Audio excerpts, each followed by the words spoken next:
నమస్కారం. Metro news కి స్వాగతం. ముందుగా ముఖ్యాంశాలు. విద్యుత్ శాఖపై సీఎం చంద్రబాబు సమీక్ష. సోలార్ ఏర్పాటు పనులు వేగవంతం చేయాలని ఆదేశాలు.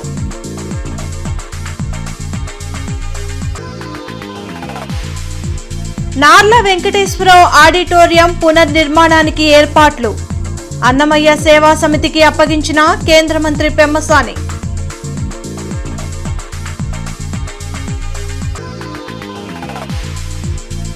నిజాయితీ పరులైన అధికారులకు రక్షణ కల్పించాల్సిన అవసరం ఉంది. దాడులకు పాల్పడితే చట్టం తన పని తాను చేస్తుందన్న పెమ్మసాని. రాష్ట్ర సచివాలయంలో ఈరోజు ముఖ్యమంత్రి చంద్రబాబు నాయుడు విద్యుత్ శాఖపై సమీక్షించారు. రాష్ట్రంలో గ్రీన్ ఎనర్జీ కారిడార్ ఏర్పాటు చేసి ఆ మేరకు విద్యుత్ నెట్వర్క్ను మరింత బలోపేతం చేసే దిశగా రాష్ట్ర ప్రభుత్వం చర్యలు తీసుకుంటోంది. 18 గిగావాట్ల గ్రీన్ ఎనర్జీని ప్రధాన గ్రిడ్కు అనుసంధానించేందుకు గ్రీన్ ఎనర్జీ కారిడార్ 3లో భాగంగా సుమారు 22,000 కోట్లతో ప్రతిపాదనలు సిద్ధం చేసింది. గ్రీన్ ఎనర్జీ కారిడార్ అంశంతో సహా విద్యుత్ సరఫరా పరిస్థితి, వచ్చే 6 నెలల ప్రణాళిక, PM Suryaghar, PM Kusum, PM e drive పథకాల పురోగతి, ఏపీ ఐఈసీ పాలసీ కింద ఆమోదించిన వివిధ ప్రాజెక్టుల పరిస్థితి, నెట్ క్యాప్ బలోపేతం, డిజిటల్ ట్విన్ గ్రిడ్ నిర్మాణం వంటి అంశాలపై చర్చించారు. ఈ సమావేశంలో మంత్రి గొట్టిపాటి రవికుమార్, సిఎస్ సాయి ప్రసాద్, విద్యుత్, ట్రాన్స్కో, జెన్కో, డిస్కంలకు చెందిన ఉన్నతాధికారులు పాల్గొన్నారు. నార్ల వెంకటేశ్వరరావు ఆడిటోరియం పునర్నిర్మాణ కార్యక్రమాన్ని ఎమ్మెల్యే గల్లా మాధవి, ఎమ్మెల్సీ ఆలపాటి రాజేంద్ర ప్రసాద్ తో కలిసి కేంద్ర సహాయ మంత్రి పెమ్మసాని చంద్రశేఖర్ శ్రీ అన్నమయ్య సేవా సమితికి అప్పగించారు. గార్డెన్స్లోని శ్రీ వెంకటేశ్వర స్వామి దేవస్థానం పక్కన ఉన్న నార్ల వెంకటేశ్వరరావు ఆడిటోరియం నిర్మాణం పనులు గత కొన్ని సంవత్సరాలుగా నిలిచిపోయాయి. ఈ క్రమంలోనే కార్పొరేషన్ ఆధీనంలో ఉన్న అసంపూర్ణ నిర్మాణాన్ని పూర్తి చేసి నిర్వహణ చేసేందుకు corporation commissioner K Mayur Ashok ఆధ్వర్యంలో మంత్రి పెమ్మసాని చంద్రశేఖర్ శ్రీ అన్నమయ్య సేవా సంస్థ సమితి సభ్యులకు అప్పగించారు. ఈ సందర్భంగా మాజీ మేయర్ కోవెలమూడి రవీంద్ర మాట్లాడుతూ కార్పొరేషన్ పరిధిలో ఉన్న నార్ల వెంకటేశ్వరరావు ఆడిటోరియం నిర్మాణాన్ని ఆధ్యాత్మిక సంస్థ అయిన అన్నమయ్య సేవా సంస్థకు అప్పగించడం సంతోషంగా ఉందన్నారు. ఈ సంస్థ ఆధ్వర్యంలో రవీంద్ర భారతి స్థాయిలో ఈ ఆడిటోరియాన్ని అభివృద్ధి చేయాలని ఆకాంక్షించారు. 1990లో అప్పటి ముఖ్యమంత్రి చంద్రబాబు నాయుడు ఈ ఆడిటోరియానికి శంకుస్థాపన చేశారని కమిషనర్ కె మయూర్ అశోక్ తెలిపారు. అయితే గత కొన్ని సంవత్సరాలుగా నిర్మాణ పనులు ఆగిపోవడంతో ముఖ్యమంత్రి చంద్రబాబు నాయుడు తీసుకొచ్చిన పీపీపీ విధానంలో అన్నమయ్య సేవా సంస్థకు ఇవ్వడం జరిగిందని అన్నారు. ఈ కార్యక్రమంలో టీడీపీ జిల్లా అధ్యక్షులు Pilli Manikyarao, APIDC chairman Dekala Prabhakar, Tadisetti Murali, chairman Mastanaiah, doctor Nimmala Seshaiah, Kolli Sarada, Malle Eswarrao, Bollepalli Satyanarayana తదితరులు పాల్గొన్నారు.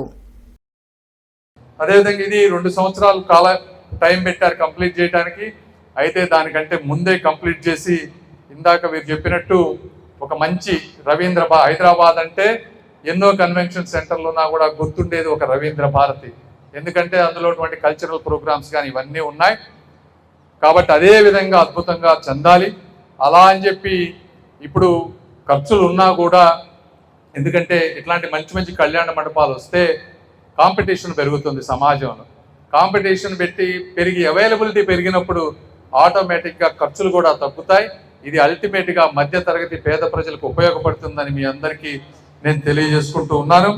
నాకు అసలు మనం కూటమి ప్రభుత్వంలోకి రాగానే ఒక ఆశ అయితే కలిగింది ప్రతి ఒక్కళ్ళకి.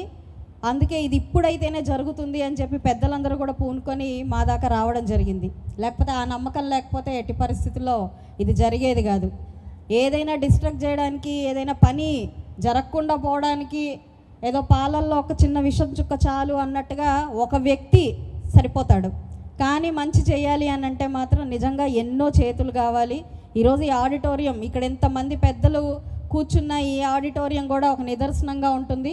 మరి ఆ రకంగా మంచి చేయాలనే ఒక ఆలోచనతో అడుగడినటువంటి పెమ్మసాని చంద్రశేఖర్ గారికి అన్ని మంచి శకునాలే తగులుతూ ఉన్నాయి. ఎందుకంటే 25 సంవత్సరాల నుంచి సాధించలేంది. ఈ ప్రాంగణం అనగానే ఒక పక్కన దేవుడు, ఇంకో పక్కన ఆధ్యాత్మిక కేంద్రం, ఇంకో పక్కన లంకా సూర్యనారాయణ గారు ఏర్పరిచినటువంటి లైబ్రరీ. ఈ లైబ్రరీ గురించి కూడా మనం చెప్పుకోవాల్సిన అవసరం ఉంది. ఇన్ని పుస్తకాలు కలిగినటువంటి లైబ్రరీ ఒక రకంగా చెప్పాలంటే సెంట్రల్ లైబ్రరీ కూడా సరిపోదు అని చెప్పుకోవచ్చు అండి. ఆ రకంగా అన్ని పుస్తకాలు సేకరణ చేసినటువంటి ఘనత ఒకే ఒక వ్యక్తి అన్ని పుస్తకాలు సేకరణ చేయడం అనేది కూడా చాలా ప్రాముఖ్యత కలిగినటువంటి, ప్రాధాన్యత కలిగినటువంటి అంశం. మరి ఇదే తరుణంలో ఈ యొక్క కమిటీ గురించి కూడా మాట్లాడుకోవాల్సిన అవసరం ఉంది. ఆనాడు మొట్టమొదటి రాధాకృష్ణమూర్తి గారు ఉంటే ఆ తర్వాత నుంచి కూడా ప్రతి అంశంలో కూడా నిజాయితీ పరుడైన కమిషనర్ మయూర్ అశోక్ పై దాడికి పాల్పడితే చట్టం తన పని తాను చేసుకుంటూ పోతుందని కేంద్ర సహాయ మంత్రి పెమ్మసాని చంద్రశేఖర్ హెచ్చరించారు. నాళ్ల వెంకటేశ్వరరావు ఆడిటోరియం నిర్వహణ బాధ్యతను కేంద్ర సహాయ మంత్రి పెమ్మసాని చంద్రశేఖర్ అన్నమయ్య సేవా సమితికి అప్పగించారు. ఈ సందర్భంగా ఆయన మాట్లాడుతూ 25 సంవత్సరాలుగా నిలిచిపోయిన నాళ్ల వెంకటేశ్వరరావు ఆడిటోరియం పనులను ఆధ్యాత్మిక సంస్థ అయిన అన్నమయ్య సేవా సంస్థకు చట్ట ప్రకారం 33 సంవత్సరాలు లీజుకివ్వడం జరిగిందన్నారు. పేద మధ్యతరగతి ప్రజలకు ఉపయోగపడుతుందన్నారు. నిజాయితీ పరులైన అధికారులను రక్షించుకోవాల్సిన అవసరం ఉందన్నారు. కేవలం కేంద్ర మంత్రి పెమ్మసాని చంద్రశేఖర్ కృషి కారణంగానే ఈ ఆడిటోరియం నిర్మాణానికి ప్రభుత్వం నుంచి అనుమతి వచ్చిందని ఎమ్మెల్యే గళ్ళ మాధవి వెల్లడించారు.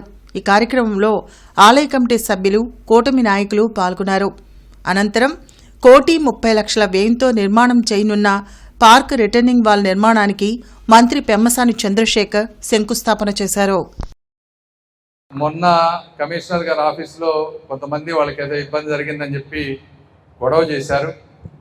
తర్వాత ప్రెస్ మీట్ పెట్టి ఆయన గురించి మాట్లాడారు. నేను అందరికీ పత్రికాముఖంగా కూడా చెప్పదలుచుకున్నా, నిజాయితీ పనులని ఈ రోజుల్లో నిజాయితీగా కష్టపడి పనిచేసే అధికారులే చాలా తక్కువ అయిపోయారు. వాస్తవం అలాగా ఉన్న 1-2 నిజాయితీ పనులను కూడా మాట్లాడితే ఈ సమాజంలో మంచి చేయడానికి ఎవ్వరు మిగలరు కూడా అని మీ అందరికీ నేను తెలియజేస్తా ఉన్నా. దయచేసి మీకు ఎటువంటి ఇబ్బందులు ఉన్నా, తెలుగుదేశం కానీ జనసేన బీజేపీ నాయకులకు ఎవరికైనా సరే మీకు ఏ ఇబ్బందులు ఉన్నా ఎమ్మెల్యే గారి దగ్గరికి వెళ్ళండి, మా దగ్గరికి రండి. 1-2 సార్లు ఒక్కొక్కసారి మనం అనుకున్నవన్నీ వెంటనే జరగవు. రకరకాల కారణాలతోటి కూర్చొని మాట్లాడుకోవాలి తప్పించి ఇలా ఆఫీసుల మీదకి వెళ్తే మాత్రం ఎట్టి పరిస్థితుల్లో చట్టం తను చేసుకునే పని తను చేసుకుపోతుందని తెలియజేసుకుంటూ దయచేసి సహకరించండి అని చెప్పి మీ అందరికీ నేను తెలియజేస్తా ఉన్నా. అదేవిధంగా కమిషనర్ గారికి ఆ రోజు జరిగిన సంఘటనకి వారి తరపున నేను క్షమాపణ కూడా చెప్తా ఉన్నానని తెలియజేసుకుంటా ఉన్నాను. డివిజన్ల సంఖ్యను ఇంకా పెంచాలని ఎమ్మెల్యేల నుండి విజ్ఞప్తులు వచ్చిన నేపథ్యంలో పునర్విభజన ప్రక్రియ గడువు పొడిగించనున్నారు. ఇందుకు సంబంధించి త్వరలో సవరించిన ఉత్తర్వులు వెలువడే అవకాశాలున్నాయి. పుర నగరపాలక సంస్థలు, నగర పంచాయతీల్లో జనాభా సంఖ్య ఆధారంగా వార్డులు, డివిజన్ల పునర్విభజనకు ప్రభుత్వం శ్రీకారం చుట్టింది. కొత్త విధానం ప్రకారం కనిష్టంగా 2 లక్షల లోపు జనాభా ఉన్న నగరపాలక సంస్థల్లో 60, గరిష్టంగా 15 లక్షలకు పైగా ఉన్న చోట్ల 120 డివిజన్లు ఉండాలని నిర్ణయించారు. ఈ మేరకు 13 నగరపాలక సంస్థల్లోని 725 డివిజన్ల సంఖ్య 922కు చేరింది. అదనంగా 197 పెరిగాయి. వీటిపై ఈ నెల 19 నుంచి ప్రజలు, ప్రజాప్రతినిధుల నుంచి అభ్యంతరాలు స్వీకరించారు. 1500కి పైగా వచ్చిన అభ్యంతరాల్లో అత్యధిక మంది డివిజన్ల సంఖ్యను ఇంకా మించి పెంచాలని సూచనలు చేశారు. ఉదాహరణకు 13,000 జనాభాకు ఒక డివిజన్ ఉండాలన్న నిర్ణయాన్ని 10,000కు తగ్గించాలని కోరారు. సహేతుకంగా ఉన్న ఇలాంటి సూచనలను పరిగణలోకి తీసుకుని సవరించిన మార్గదర్శకాలు జారీ చేయాలని ప్రభుత్వం యోచిస్తుంది. ఇందుకోసం వచ్చే నెల 20తో ముగియనున్న పునర్విభజన ప్రక్రియను మరో 10 రోజుల పాటు పొడిగించే అవకాశం ఉంది. చట్టసభల్లో మహిళలకు 33% రిజర్వేషన్లు కల్పిస్తామని ధైర్యంగా ప్రకటించిన పార్టీ టీడీపీ అని హోంమంత్రి వంగలపూడి అనిత అన్నారు. రిజర్వేషన్లపై చట్టం అమల్లోకి రాకపోయినా పార్టీ నిర్ణయం తీసుకుందని అనిత చెప్పారు. అమరావతిలో నిర్వహించిన మీడియా సమావేశంలో ఆమె మాట్లాడారు. ఎన్టీఆర్ హయాంలో మహిళలకు ఆత్మ గౌరవం, చంద్రబాబు హయాంలో వారి ఆర్థిక గౌరవం పెరిగాయి. 1 కోటి మంది మహిళలతో డ్వాక్రా సంఘాలు విరాజిల్లుతున్నాయి. మహిళలకు 33% రిజర్వేషన్ల అంశం 33 ఏళ్లుగా నానుతోంది. మహానాడును మహిళలకు అంకితం చేస్తున్నట్లుగా స్త్రీశక్తి థీమ్తో నిర్వహించారు. మహిళా రిజర్వేషన్లపై చట్టం అమల్లోకి రాకపోయినా పార్టీ నిర్ణయం తీసుకుందని హోంమంత్రి అనిత అన్నారు. ఈరోజు ఎవరైనా ఏ పార్టీ వాళ్ళు అవనేయండి, మనం అబ్జర్వ్ చేసుకుంటే రాజకీయంగా ఫస్ట్ ఎన్నికల ప్రచారానికి వెళ్తున్నాం అనుకోండి, అక్కడ మహిళల గ్రూపు, ఇక్కడ పురుషుల గ్రూపు ఉందనుకోండి, అభ్యర్థి డైరెక్ట్గా వెళ్ళి మహిళ దగ్గరికి వెళ్తాడు, అమ్మ నాకు ఓటే అంటాడు, తర్వాత అయ్యా నాకు ఓటే అంటాడు. అంటే రాజకీయంగా మహిళ ఎంత వాళ్ళకి ఒక సెంటిమెంట్ క్రియేట్ అవుతుంది మహిళ దగ్గరికి వెళ్ళేసరికి. అందులో ఒక మహిళకి చెప్తే 10 మంది మగాళ్ళతో సమానం అన్న ధ్యాస కూడా ఒక పొలిటికల్ లీడర్కి ఉంటుంది. అంటే మేము మహిళా ఓట్లతో గెలుస్తున్నామంటారు. మహిళలకు సంబంధించి అంటే మేనిఫెస్టో, ఏ పార్టీ మేనిఫెస్టో అయినా మహిళలకు సంబంధించిన మేనిఫెస్టో లేకుండా ఏ మేనిఫెస్టో కూడా ఉండదు. అంత మహిళలకి ప్రాధాన్యం ఇస్తున్నామని చెప్పుకునే పార్టీలు ఈరోజు ఒక స్టెప్ ఫార్వర్డ్ వేసి అందరూ కూడా ఇదే లైన్లోకి వెళ్తే ఆటోమేటిక్గా మహిళా రిజర్వేషన్ బిల్ వస్తుందేమో, ఆటోమేటిక్గా వస్తుందేమో. రాష్ట్ర ప్రభుత్వం నిర్వహించిన మెగా డిఎస్సీ నిరుపేదల పాలిట దగా డిఎస్సీగా మారిందని మాజీ మంత్రి అంబటి రాంబాబు ధ్వజమెత్తారు. మాజీ సీఎం జగన్మోహన్ రెడ్డి పిలుపు మేరకు లాడ్జ్ సెంటర్లోని అంబేద్కర్ విగ్రహం వద్ద వైసీపీ స్టూడెంట్ యూనియన్ ఆధ్వర్యంలో డిఎస్సీకి వ్యతిరేకంగా ధర్నా నిర్వహించారు. ఈ సందర్భంగా జిల్లా అధ్యక్షులు Ambati Rambabu, MLC Lella Appireddy, student union రాష్ట్ర అధ్యక్షులు పానుగంటి చైతన్య మీడియాతో మాట్లాడారు. మెగా డిఎస్సీ పేరుతో 3,50,000 మంది నిరుద్యోగులను కూటమి ప్రభుత్వం దగా చేసిందని ఆగ్రహం వ్యక్తం చేశారు. తనకు అనుకూలమైన వారిని టెట్ కన్వీనర్ గా నియామకం చేసుకుని దొడ్డిదారైన పోస్టింగులు ఇచ్చారని ఆరోపించారు. ఫస్ట్ లిస్టులో మొదటి ర్యాంకు వచ్చిన ఆ వ్యక్తిని పక్కన పెట్టి రెండవ లిస్టులో ఉన్న పోస్టులను భర్తీ చేయడంపై సందేహం వెళ్లిబుచ్చారు. మొదటి ర్యాంకు వచ్చిన నవీన్ హైకోర్టును ఆశ్రయించగా కోర్టు చివాట్లు పెట్టిందని తెలిపారు. స్పోర్ట్స్ కోటా పేరుతో నారా లోకేష్ కు అనుకూలమైన 400 మంది వద్ద డబ్బులు తీసుకుని ఉద్యోగాలు ఇచ్చారని ఆరోపించారు. ఈ కార్యక్రమంలో ఈస్ట్ ఇన్ఛార్జ్ నూరి ఫాతిమా, పొన్నూరు ఇన్ఛార్జ్ అంబటి మురళి, ఎమ్మెల్సీ ఏశ్వరత్నం తదితరులు పాల్గొన్నారు.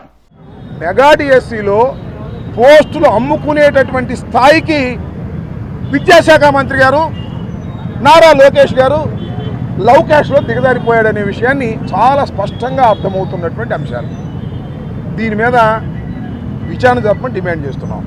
అయ్యా విద్యాశాఖ మంత్రి, లవ్ క్యాష్ రాజా రాజీనామా చేయి రాజా అన్నాడు. ఏమైనా చేస్తాడు కానీ రాజీనామా చేస్తాడా? అయ్యే పనేనా అది? అయ్యా నువ్వు రాజీనామా చేయొద్దు, కాసేపు అనుకున్నాం, సిగ్గుంటే రాజీనామా చేస్తావు. నీకు ఆ సిగ్గు ఎక్కడుంది? నీకు లేదు, మీ నాన్నకి లేదు. డబ్బులు పోగేసుకోవటం, మోసాలు చేయటం తప్ప రెండో పనే లేనటువంటి కుటుంబంలో ఉన్నటువంటి వ్యక్తులు మీరు నారావారు. అయ్యా Nara Lokesh, my dear Raja, CBI enquiry అయ్యా.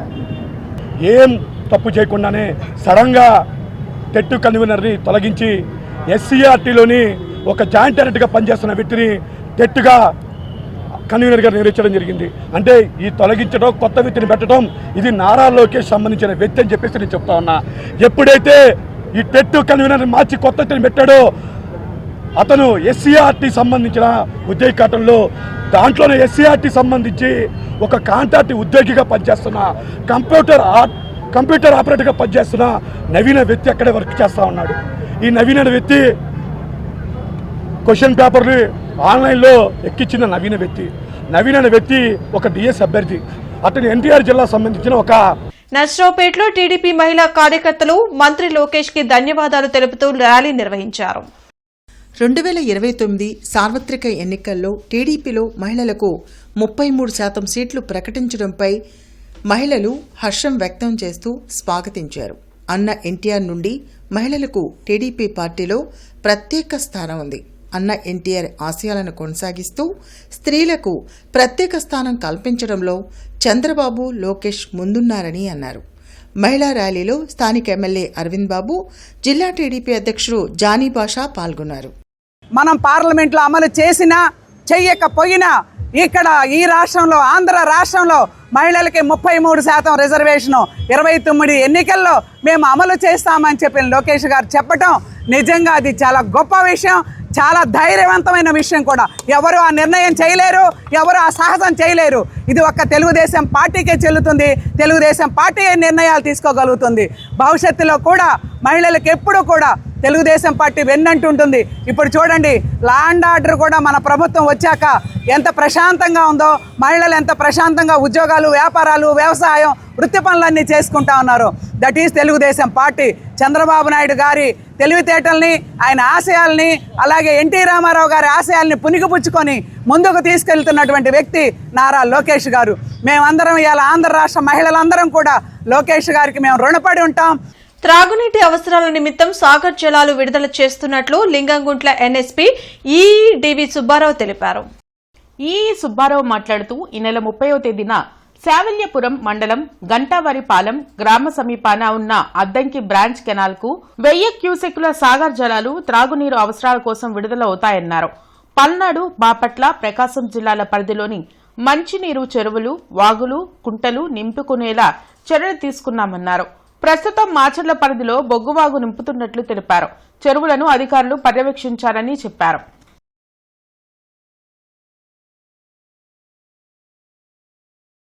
చైనాలో మే 10 నుండి 15 వరకు నిర్వహించిన సబ్ జూనియర్ మరియు జూనియర్ పవర్ లిఫ్టింగ్ ఏషియన్ ఎక్యుపేట్ ఛాలెంజియన్షిప్ లో తెనాలికి చెందిన క్రీడాకారులు లక్ష్మీ వినయశ్రీ, మదీనా షారున్ బ్రాంజ్ పతకాలు సాధించి జిల్లాకు గౌరవం తీసుకొచ్చారు. ఈ సందర్భంగా కలెక్టర్ కార్యాలయంలో కలెక్టర్ సాయికాంత్ వర్మ క్రీడాకారులను మరియు వారి శిక్షకుల్ని అభినందించారు. ఉమ్మడి ఆంధ్రప్రదేశ్ మాజీ మంత్రి గాదే వెంకటరెడ్డి అనారోగ్యంతో కన్నుమూశారు. కొద్ది రోజులుగా వృద్ధాప్య, ఇతర అనారోగ్య సమస్యలతో సతమతమవుతున్న గాదే వెంకట్రెడ్డి శుక్రవారం హైదరాబాద్లోని నివాసంలో తుది శ్వాస విడిచినట్లు కుటుంబ సభ్యులు తెలిపారు. వెంకట్రెడ్డి మృతి పట్ల పలువురు రాజకీయ నాయకులు సంతాపం ప్రకటించారు. జిల్లా కలెక్టర్ కార్యాలయంలో కలెక్టర్ సాయికాంత్ వర్మ ఆసుపత్రిలో అన్ని అగ్ని ప్రమాదాల నివారణ కోసం ఫైర్ ఆడిట్ సమావేశం నిర్వహించారు. ఈ సందర్భంగా కలెక్టర్ మాట్లాడుతూ ప్రభుత్వ, ప్రైవేటు ఆసుపత్రుల్లో అగ్ని ప్రమాదాలు సంభవించకుండా అన్ని ముందస్తు జాగ్రత్తలు తీసుకోవాలని సంబంధిత అధికారులను ఆదేశించారు. నీటి గుంటలు, ఊబి ప్రదేశాల వద్ద ప్రజలు, ముఖ్యంగా విద్యార్థుల తల్లిదండ్రులు అప్రమత్తంగా ఉండాలని జిల్లా కలెక్టర్ సాయికాంత్ వర్మ విజ్ఞప్తి చేశారు. ఈ సందర్భంగా కలెక్టర్ మాట్లాడుతూ వేసవి సెలవులు కావడంతో విద్యార్థులు, యువత ఆటపాటలపై దృష్టి సారిస్తారని, ఈత వంటి కార్యక్రమాల్లో ఎక్కువగా పాల్గొనే అవకాశాలు ఉంటాయని, అటువంటి సమయాల్లో జాగ్రత్తలు పాటించాలని సూచారు. బులెటిన్ ముగించే ముందు ముఖ్యాంశాలు మరోసారి. విద్యుత్ శాఖపై సీఎం చంద్రబాబు సమీక్ష. సోలార్ ఏర్పాటు పనులు వేగవంతం చేయాలని ఆదేశాలు.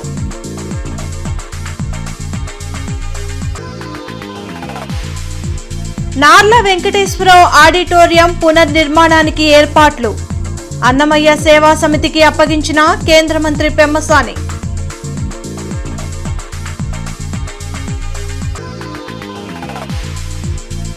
నిజాయితీ పరులైన అధికారులకు రక్షణ కల్పించాల్సిన అవసరం ఉంది. దాడులకు పాల్పడితే చట్టం తన పని తాను చేస్తుందన్న పెమ్మసాని. ఈ వార్తలు ఇంతటితో సమాప్తం. నమస్కారం.